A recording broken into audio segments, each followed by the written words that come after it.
the Congress manifesto. And now, after Prime Minister's comments, the Congress has gone to the poll panel. They are now addressing media over what exactly has their complaint been to the top poll body. Listen in. रूप से भी या तो सीधा है, नहीं कर सकते। नंबर 3, उन्होंने भारतीय संविधान की अस्मिता पे आघात किया। भारतीय संविधान एक गौरवशाली संविधान है जो बोम्माई केस के पहले से कहता है, पहले से, कि धर्मनिरपेक्षता, पंथ निरपेक्षता हमारे संविधान के मूल ढांचे का एक अभिन्न अंग है। मूल ढांचे का अभिन्न अंग होने का मतलब होता है कि संविधान संशोधन द्वारा भी उसको आप नहीं बदल सकते। अगर ये बात है तो आप समतल ज़मीन के लिए लेवल प्लेइंग फील्ड, गणतंत्र, लोकतंत्र के लिए डेमोक्रेसी, ये सब एक अभिन्न अंग है मूल ढांचे के। आप इस प्रकार के आपसी वैमनस्य के वक्तव्यों द्वारा इसको बिल्कुल नॉन समतल, नॉन लेवल प्लेइंग फील्ड बना रहे हैं और इसका इलाज सिर्फ चुनाव आयोग के पास है।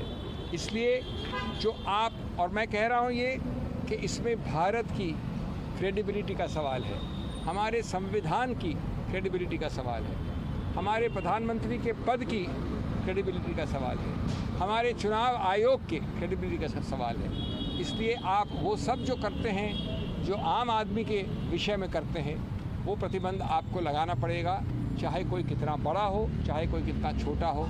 ये देश के एक संवैधानिक अस्मिता का प्रश्न चिन्ह है, पर प्रश्न चिन्ह है। तो ये तो सबसे अहम मुख्य पहली कंप्लेंट। हमारी दूसरी याचिका है, जो आपने तस्वीरें लगाई हैं अपने सत्तारूढ़ पार्टी की ऑफिशियल हैंडल्स पे, गुजरात में विशेष रूप से, वो सिर्फ धर्म की बात करते हैं। हमने फ़ोटो दी हैं, आप वो ऑफिशियल हैंडल उठा के देख लीजिए, उसमें सिर्फ धर्म के चिन्ह हैं। हम एक गौरवशाली देश हैं, मैं एक गौरवशाली हिंदू हूँ, ये गौरवशाली सिख हो सकते हैं, ये गौरवशाली ईसाई हो सकते हैं, लेकिन धर्म के चिन्ह हम अपने घर में पूछते हैं। हम अपने ऑफिशियल हैंडल में लगाकर उसके आधार पर वोट मांगने नहीं जाते हैं। ये हमारा दूसरा याचिका है, विस्तार से है, फ़ोटोओं के साथ है, व्यापक है। ये उन्हीं प्रावधानों का उल्लंघन है जो माननीय प्रधानमंत्री ने अपने पहले वाले हमारी कंप्लेंट के विषय में किए।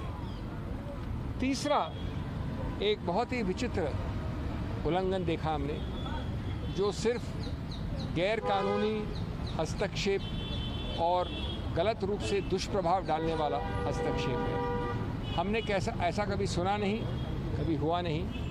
मैंने अंदर माननीय आयोग को जेम्स बॉन्ड की कहानी बताई कि पहली बार तो तुक्का होता है, दूसरी बार कोइंसिडेंस होता है।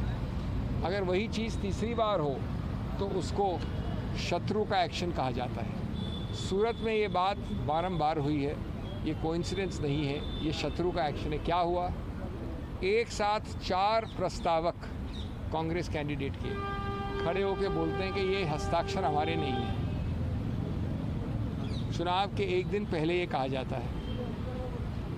उसके बाद कुछ समय तक जो कैंडिडेट है सूरत से, वो भी लापता होते हैं, मिलते नहीं हैं। अब सबसे रोचक, जो कोइंसिडेंस नहीं हो सकता, जितने और पार्टियों के जितने कैंडिडेट्स हैं सूरत से, सब विड्रॉ कर जाते हैं। ये ऐसा अजूबा तो हमने देखा नहीं। सूरत का कैंडिडेट इतना प्रभावशाली है कि कोई उसके विरुद्ध खड़े होकर तैयार नहीं। खड़े होने के बाद, नामांकन पत्र भरने के बाद, तो इसलिए हमने कहा है चुनाव आयोग से कि ये आपने चुनाव के धरातल को नॉन लेवल प्लेइंग फील्ड बना दिया है, समतल ज़मीन नहीं छोड़ी है।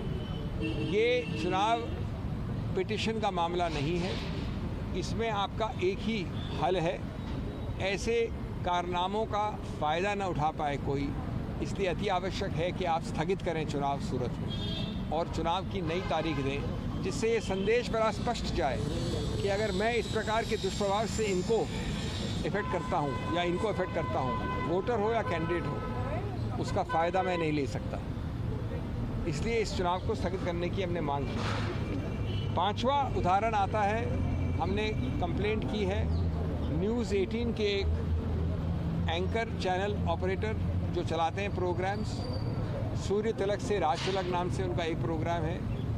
उनको लिखित कंप्लेंट दी है अमीश देवगन के विषय में। आप लोग सब पत्रकार हैं, आप लोग सब यूट्यूब में जाना जानते हैं।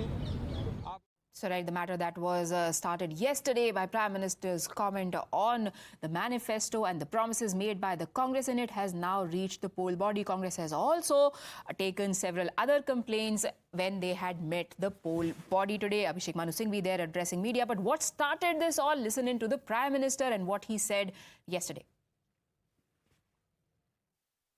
मैं देशवासियों को आगाह करना चाहता हूं,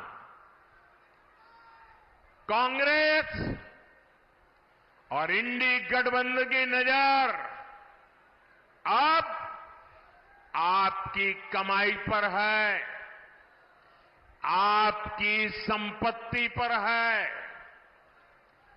कांग्रेस के शहजादे का कहना है कि उनकी सरकार आई तो कौन कितना कमाता है, किसके पास कितनी प्रॉपर्टी है, किसके पास कितना धन है, किसके पास कितने मकान है, उसकी जांच कराएंगे। इतना ही नहीं, वो आगे कहते हैं कि ये जो संपत्ति है उनको सरकार अपने कब्जे में लेकर उसको सबको बांट देगी, ये कहते हैं। ये मैनिफेस्टो उनका कह रहा है। भाइयों बहनों, आप सोचिए, हमारी माताओं बहनों के पास सोना होता है। ये सोना अवसरों पर सिर्फ शरीर पर पहन करके प्रभाव पैदा करने के लिए नहीं होता है। हमारे देश में माताओं बहनों के पास जो सोना होता है, कितना ही कम क्यों न हो, वो स्त्री धन होता है, पवित्र माना जाता है, कानून भी उसकी रक्षा करता है। अब इनकी नजर कानून बदलकर हमारी माताओं बहनों की संपत्ति छीनने का भी खेल खेला जा रहा है। उनका मंगलसूत्र, उस पर उन लोगों की नजर है। माताओं बहनों का सोना चुराने का इरादा।